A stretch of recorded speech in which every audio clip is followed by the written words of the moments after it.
This has been Strictly Ball Business. Strictly Ball Business. Strictly Ball Business. I like that video. Shit.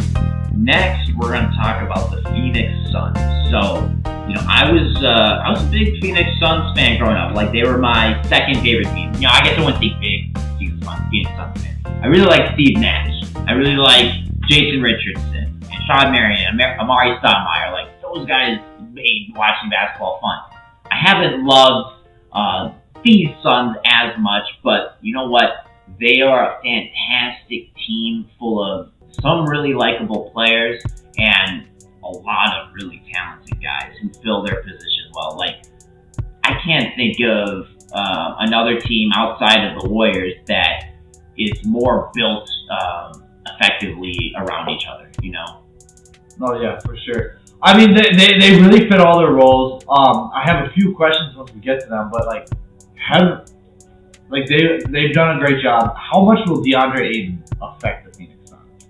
Well, especially there's reports even before he accepted the offer from the Pacers that he wasn't happy, that he was looking to get out.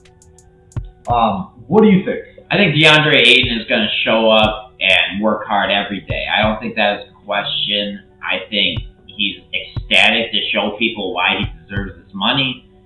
He worked hard last year to prove he deserved it, and now he's got it. And yeah, maybe the situation with the Suns is more grim than you'd want it to be, but it's still a great team full of talented players, and they're adults. They'll figure it out. Shit. I think the question, if they're going to win a championship with DeAndre Ayton, it's a tough one to answer, though. I don't know if that is going to happen. Like, do you see them winning a championship with him? I think not anymore. Speaking of, so Chris Paul, every year we talk about the Chris Paul effect and when it'll stop taking effect or when he'll really start making that difference. Damn. Do you think it's this year? Is this the year where we first start to see him tail off? I think, actually. I think production is going to mostly still be there, but I do think he's going to play less games this year than he did last year. He just doesn't stay healthy throughout the whole season. Like, he's getting older, and injuries only get worse as you get older. Like, the wall is coming. I think this is his last year playing over 50 games in the season. Yeah, I see that. I mean, it's going to be tough with the Suns because he carried a whole scoring load for them for a long time. And now he's just not going to fill that. I mean, the ability to not... He does insert this ability, right? We saw it at OKC, we see it at the Suns, where you don't have a real second scoring option. But he's so good at playmaking, getting others involved, that you don't really need one. And that's what his scoring option really refers to. And I don't think that's going to go away. He's still going to be able to be effective setting up Mikal and Cam Johnson, making them look like the best shooters of all time. Jay Crowder. He can do that very well. And I think that's still going to be there. However, I do think it's time where he's getting slower, turnovers are going up. But we're really going to need somebody to come out and score another 20 points per game. Could it be DeAndre Ayton? He's shown a lot of flashes. He's a very versatile guy, but inside the system, he's just not used as well. Do you think DeAndre Ayton could step and should step into that second scoring option for this team and get a lot more possessions than he does already? Yeah, I definitely think DeAndre Ayton deserves to see his numbers go up. I think he's talented enough and he can shoot a little bit for a big man. His range isn't enough for him to be taking high volume long-term shots, but certainly think he can get better at that. And in the post, he's incredible. So I think you get him more opportunities down there, and his points per game should go up. I think regardless, when they lose Chris Paul eventually, they're going to want to have a backup, a good second option for him. I mean, their backup point guard right now is just Cam Payne. Alfred Payton is the third string. It's not good enough. No. Simply put, that is not good enough. Yeah. No, I agree. But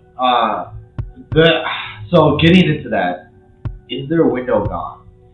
Yeah. Have they missed their window?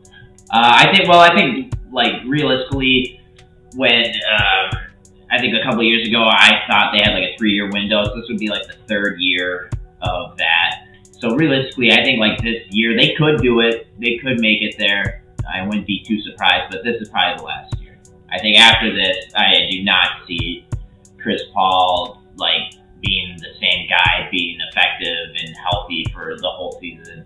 I don't see DeAndre Ayton on the team after this year if they have a disappointing finish again.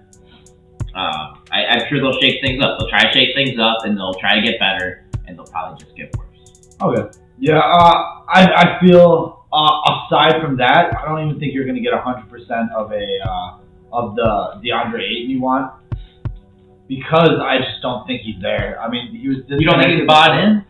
I don't. I just think he wants to go somewhere else. I don't think he's going to be on the Suns past February. I think he's definitely gone, and I'm with him. We were just talking about if they're going to give him possessions and utilize him as they should. I mean, I still think he is wanted there enough to get a max contract. He did get that. Obviously, because they were put against the wall. Yeah, I mean, obviously he would have liked them just to give it to him, but I think also he plays in the NBA. He's from Arizona. He went to college there. Like, he's probably happy overall. And to say like he's not going to be bought in, I think is discounting him a bit. I think he certainly will work hard every day. He's a great player in my opinion, and he's always worked hard before. I think he's butted heads with the coach, but you know what? They're just gonna have to work that out, and I think that they're able to. Yeah, but I guess like it's just feeding into the point of the window where last people who won the championships, every single one were there, and they were 100% mentally there. I just don't think he's gonna be there. I mean, you look at these teams, and they were all just together, like the Bucks together. Nobody on the Bucks was like, "Hey, let's not be here anymore." You know what I mean? Or the Warriors, everyone was bought into the system. It's not as much as buying in, as much as just like, I want to play with the team I'm with. The Bucks did have, drama or, people on the hot seat as well. A lot of people were asking for Mike Budenholzer to be fired. And then they won a championship, and, that went away. People stopped clamoring for that. I think that was a little different just because there's other people. It wasn't us. We're not saying DeAndre Ayton has to go. He was the one that had the issues, and he obviously just wanted to get paid. He just wanted to get paid like he deserved to get paid. I don't think he was clearly willing to go anywhere that paid him that. He was willing to go to Indiana. However, we did talk about. I'm sure he's aware that Indiana would have been a perfect spot for the perfect spot. Yeah, but you have to live in Indiana or spend time in Indiana. Bailed me out. Bailed me out. But that's the Suns. How do you guys think they did this season? Is their window gone? Comment below. Let us know. Hey guys, only balls, only all the time. Like and subscribe to the video. We want to keep making videos for you guys. Tell us what you want us to hear. Wait. Yeah.